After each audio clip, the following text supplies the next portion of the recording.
1, 2, And maybe 70-year-old female. Oh shit, I got some blood going. Oh, he's wearing it too. You're in the bay. Once you get over to the bed, we'll give you the story. Everything's going to happen super fast. Welcome to the emergency room. I lost the pulse. It's charter book. 300 please. I'll keep you on again. Pulse check. No pulse. No more pulse. Yeah. Here, what do the ECMO people say? And her blood pressure is off the dropping. 45 minutes of CPR and no return of circulation. Okay. You know, normally, like when we think about a crisis in a major city, it's loud. Sirens wailing, smoke billowing up into the sky. Oh, absolutely. Gridlock traffic. Yeah, exactly. The problem aggressively announces itself. You can't miss it. But when you step into the world of critical care neurology, the most catastrophic event a human body can experience doesn't always look like an explosion. I mean, it often looks like complete silence. Wow, yeah. Just a sudden inability to find a word, right? Or like a coffee cup just slipping out of a hand. Exactly. It is the absolute definition of a quiet emergency. And by the time you actually realize what's happening, well, millions of neurons are already dying in the dark. Welcome to this deep dive. Today we are stepping straight into the ICU to decode that quiet emergency for you. We're cutting through, the dense textbook fluff to focus purely on the bedside pattern recognition that actually saves brain tissue. Right, because we are going to treat this like an intensive masterclass today. We're acting as your elite critical care guides, applying the 80-20 rule aggressively to stroke, pathophysiology, and acute nursing management. We want to give you that precise clinical understanding you need to make life-saving decisions when, the clock is just aggressively ticking. And we really need to move fast here because in this context, time literally equals brain tissue. I'll be guiding us through the complex physiology, breaking down not just what is happening, but the underlying mechanisms. The exact why and how. Right, exactly. So you can anticipate that next threat before it even materializes on the monitor. Okay, so let's start from the ground up, like inside the skull. Before we can actually treat the patient, we have to understand the cellular failure. What is the fundamental problem tearing through the brain's power grid? Well, the overarching problem is an acute vascular compromise. A stroke, or what we sometimes call a brain attack, happens in one of two ways. You either have ischemia, which is like a clot, right? Yeah, critical lack of blood flow, which makes up about 87% of all strokes. Mm-hmm.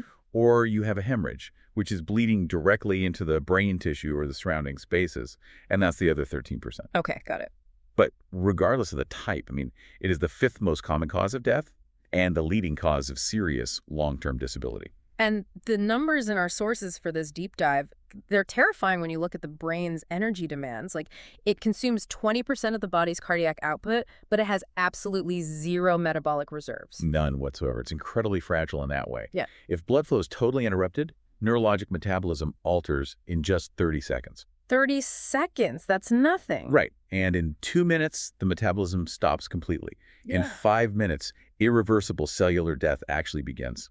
So, walk us through that physiological chain reaction. A blood clot blocks a vessel. What is the body's immediate counterattack? So the brain immediately senses that severe hypoxia. Right. And it triggers this compensatory mechanism called cerebral autoregulation. The local blood vessels actively alter their diameter.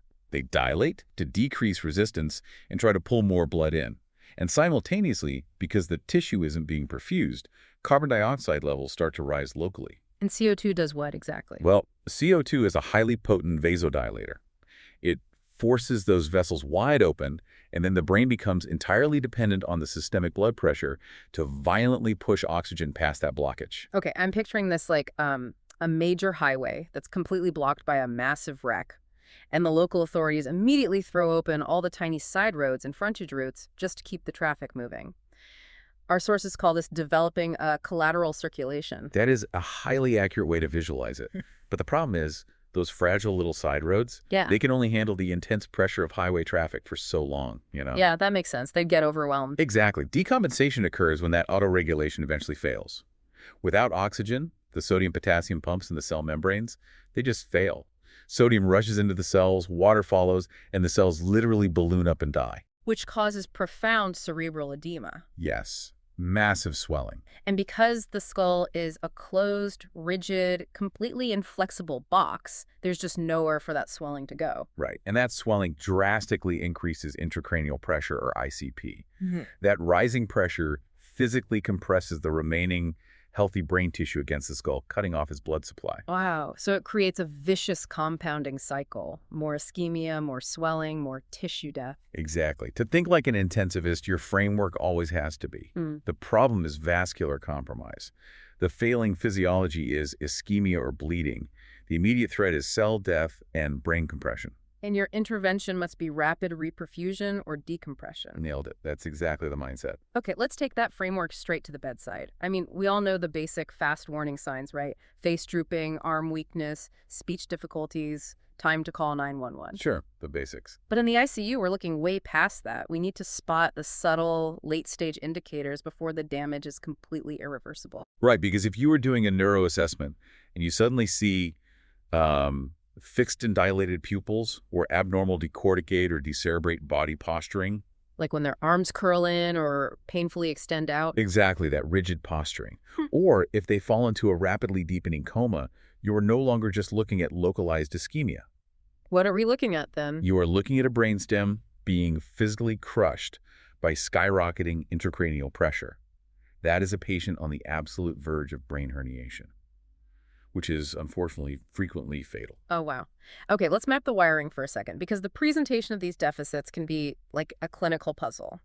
The injury happens on the left side of the brain, but the motor deficit shows up on the right side of the body. Walk us through that pathway. Yeah, it's fascinating. It all comes down to a specific highway of motor neurons called the pyramidal pathway. Okay. These nerves, they originate in the motor cortex of the brain and travel down toward the spine. But right at the base of the brainstem in the medulla, those wires physically cross over to the opposite side of the spinal cord. So they literally switch sides. Right, it's called decussation. Because of this crossing over, a lesion on one side of the brain causes contralateral, meaning opposite side deficits in the body. So the left brain controls the right body, and the right brain controls the left body. But the cognitive and behavioral signs, they don't cross over like that, right? They give us massive clues about which hemisphere is actually dying. So if you're standing at the bedside evaluating a patient, what distinct patterns separate a left brain stroke from a right brain stroke? Well, if you see a patient presenting with right-sided motor weakness, but they also have profound aphasia, meaning they just can't speak or comprehend language, and their behavior is extremely slow and cautious, Right. you should immediately suspect a left brain stroke. The left hemisphere is our dominant center for language, math, and analytical thinking. Okay, and if the damage is on the right side? The clinical picture flips entirely. You'll see left-sided motor weakness, but the patient will often be highly impulsive. They'll display poor spatial judgment, and in severe cases, they might completely deny that they're even sick. Wait, really? Deny they're sick? Oh, absolutely. They might ignore the entire left side of their body and environment. That spatial neglect is wild to me. The source mentions homonymous hemianopsia, where like a patient might only eat the food on the right side of their tray because their brain simply cannot process that the left half of the universe even exists anymore. Yeah, it is a massive safety risk. You literally have to teach them to consciously turn their head to scan their environment, or they will constantly injure themselves on their blind side. Okay, so we can isolate left versus right based on behavior, but what about isolating the exact cause of the stroke? How do we differentiate ischemic versus hemorrhagic just by, talking to the patient or their family? You have to look closely at the pattern and the timing of symptom onset. If the patient went to bed feeling totally fine and woke up with weakness that gradually worsens in a sort of stepwise, stuttering fashion. Like it starts small and gets a bit worse, then a bit worse. Exactly. You should suspect a thrombotic ischemic stroke. That's a clot that slowly grew over an atherosclerotic plaque over time. But what if they are actively exercising or working and suddenly, in like a fraction of a second, they develop severe neurologic deficits? That sudden strike during activity, that's the hallmark of an embolic ischemic stroke. A clot broke off from somewhere else, usually the heart due to atrial fibrillation, and shot up into the brain like a bullet, instantly wedging in a vessel. So those are our blockages. What if we see that same sudden onset, but it's accompanied by a massive blinding headache?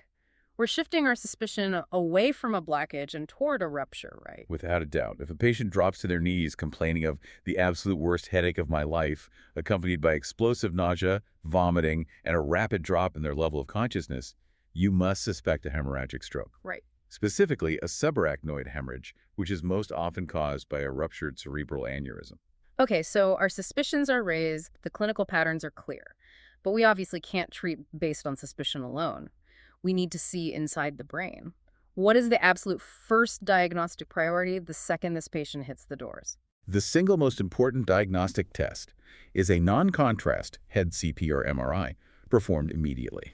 Why non-contrast specifically? And why a CT when, early ischemia often doesn't even show up on a CT scan for hours or even days? That's a great question. The immediate non-contrast CT is not designed to prove the presence of an ischemic clot.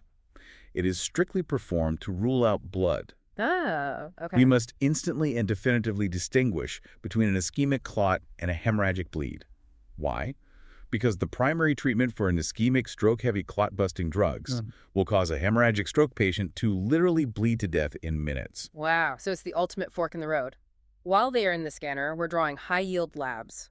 We need a blood glucose level immediately because severe hypoglycemia actually deprives the brain of fuel and can perfectly mimic the focal neurologic deficits of a stroke. Right, it's a huge mimic. And we also need a full coagulation panel to see their baseline clotting function. And this brings us to one of the most critical bedside management moments in critical care. This is heavily tested on exams and frequently mishandled by novices. Let's get into it because I want to challenge a common assumption here.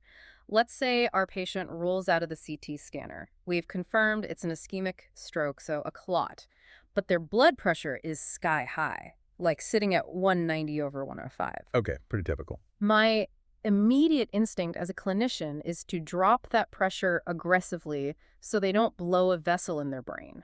Why is that a catastrophic mistake? If we look back at that mechanism of cerebral autoregulation we discussed earlier, you'll see why dropping that blood pressure will rapidly expand the brain damage. There is a physical clot blocking blood flow. The tissue downstream is screaming for oxygen.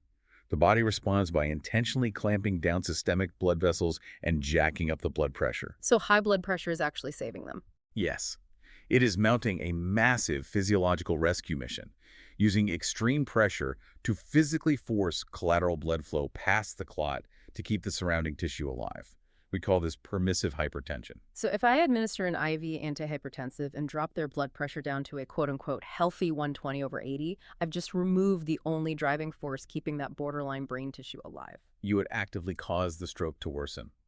The strict rule in the ICU for an acute ischemic stroke is, do not lower the blood pressure unless it exceeds 220/120. Wow, 220/120, that's high. Very high. The only exception to this rule is if you are going to administer the clot-busting drug TPA.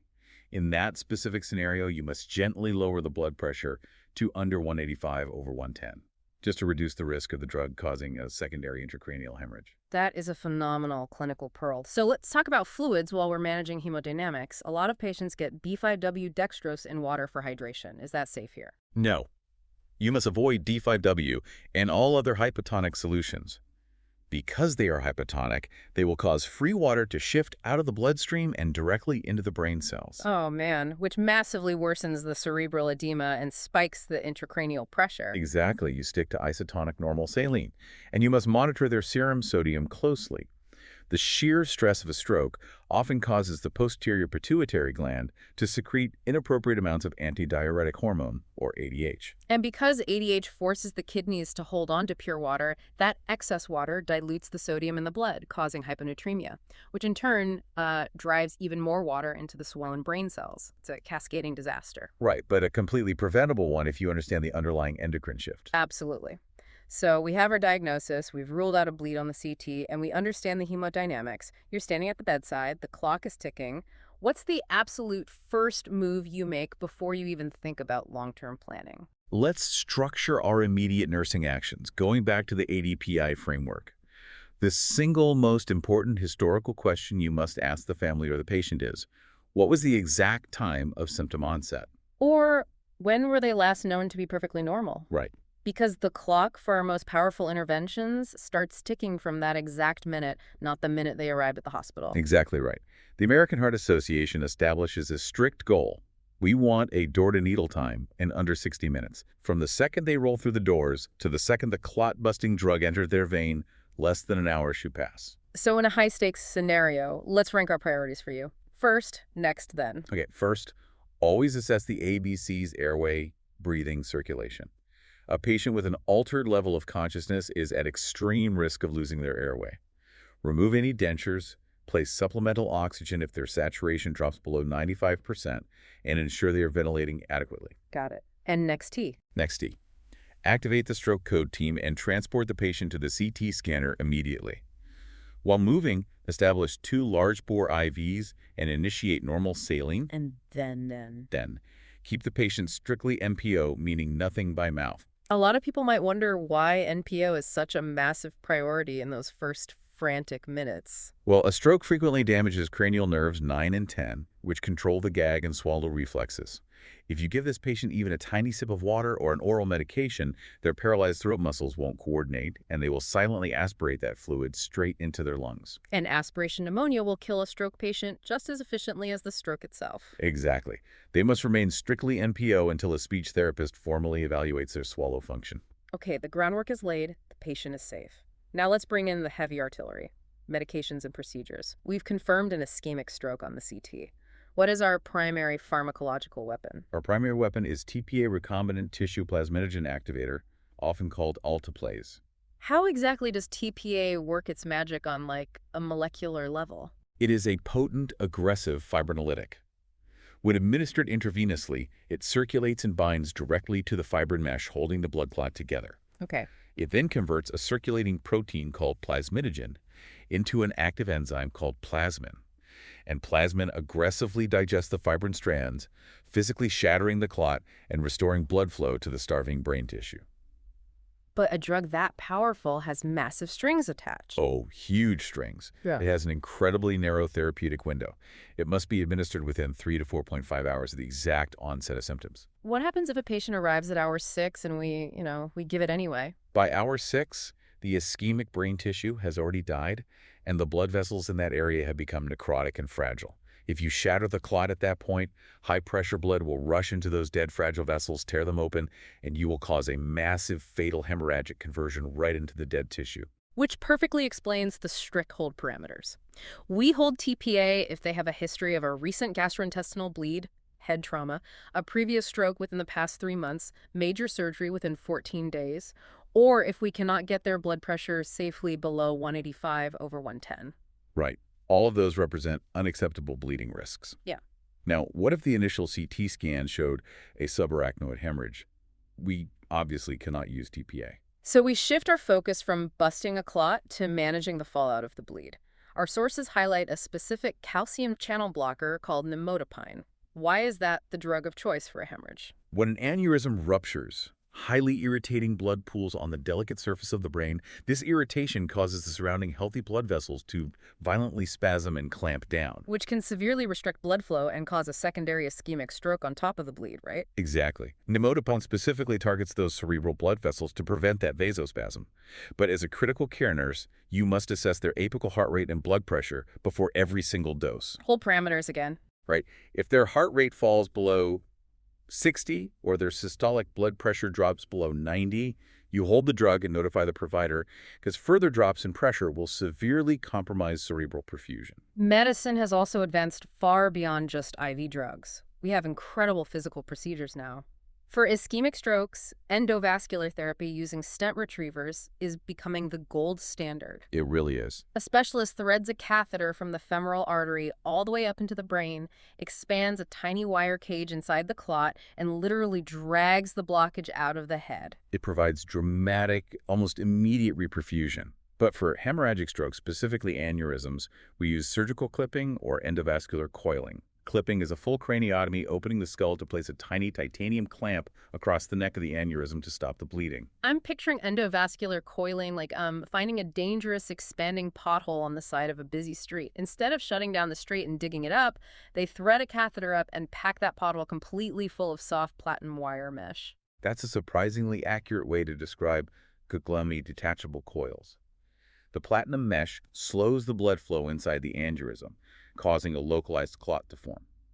That clot permanently seals the aneurysm off from the inside out, smoothing out the vessel wall so blood just flows right past it. All without ever opening the patient's skull. It's amazing. It truly is. Okay, so the clot is busted or the bleed is coiled, the acute crisis is averted, but anyone who works in an ICU knows the war is just beginning.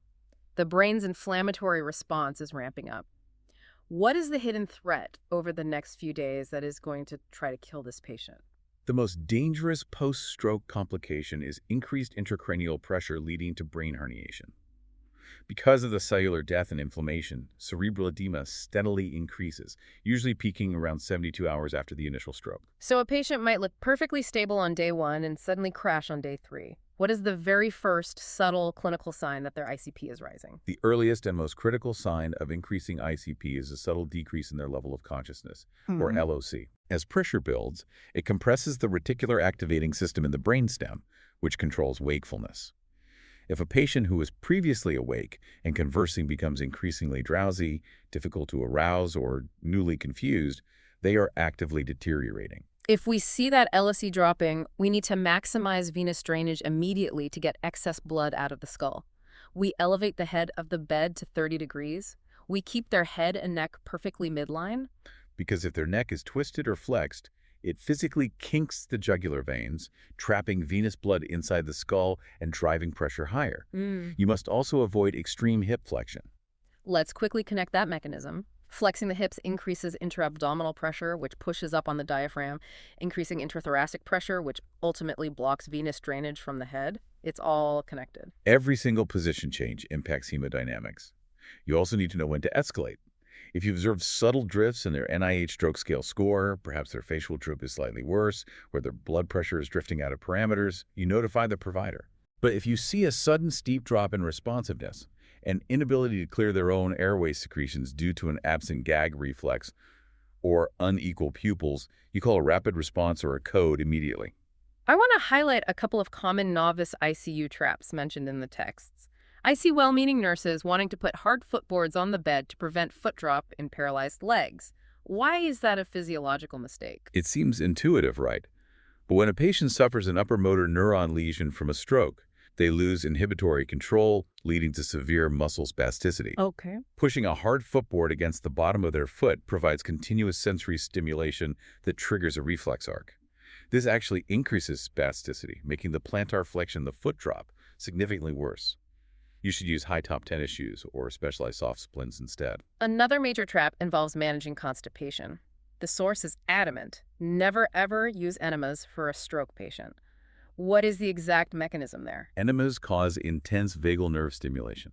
And when the vagus nerve is stimulated, it causes profound bradycardia, a huge drop in heart rate. Oh, I see. The body senses the drop in cardiac output and reflexively vasodilates the blood vessels in the brain to try and maintain perfusion.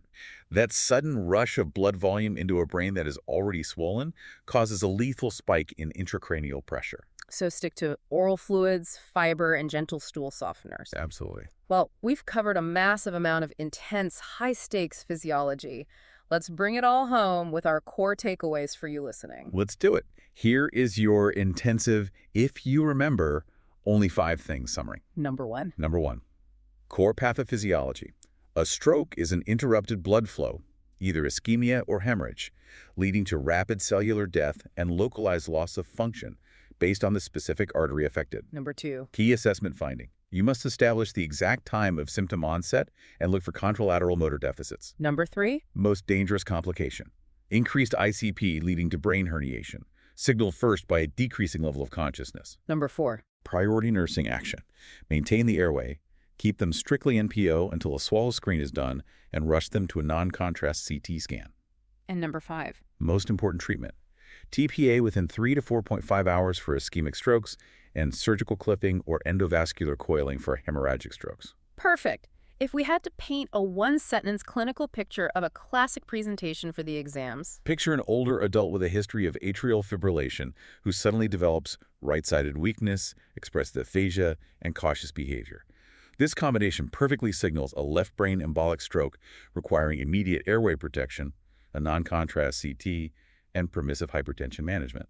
And for our vital, if you see X, think Y and do Z rule. If you see a patient drop to their knees complaining of the worst headache of my life accompanied by a rapidly declining LOC, think subarachnoid hemorrhage.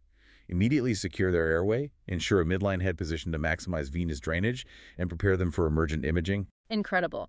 So the patient survives the ICU. The brain damage is done, but the story isn't quite over. I want to leave you with a final provocative thought from the rehabilitation section of our sources. Oh, this is a great one. It outlines a technique called constraint-induced movement therapy, or CIMT. If a patient has a paralyzed right arm from a stroke, the physical therapist will literally bind and tie down their good, healthy left arm. Which sounds harsh, but it works. They force the patient to struggle, to fail, and to painstakingly attempt to use the weakened arm to do basic tasks like feeding themselves. And the physiological result: the brain physically rewires itself, it generates massive neuroplasticity, building entirely new neural pathways around the dead tissue just to adapt to the artificial constraint. It is the ultimate demonstration of biological resilience. The brain heals and grows precisely through forced adaptation and struggle. Which raises a really fascinating question for all of us. If physical therapy can trigger such incredible structural neuroplasticity just by forcing a damaged brain to struggle with an artificial constraint, well, what does that say about how a healthy human brain learns, adapts, and grows when we deliberately force ourselves out of our own daily comfort zones? It strongly suggests that on a purely cellular level, comfort might just be the enemy of growth. So the next time you face a frustrating constraint or a really difficult challenge, just remember, you might be physically building a brand new highway in your mind. Thanks for joining us on this deep dive into critical care neurology. Keep questioning, keep pushing your clinical boundaries, and we'll see you next time.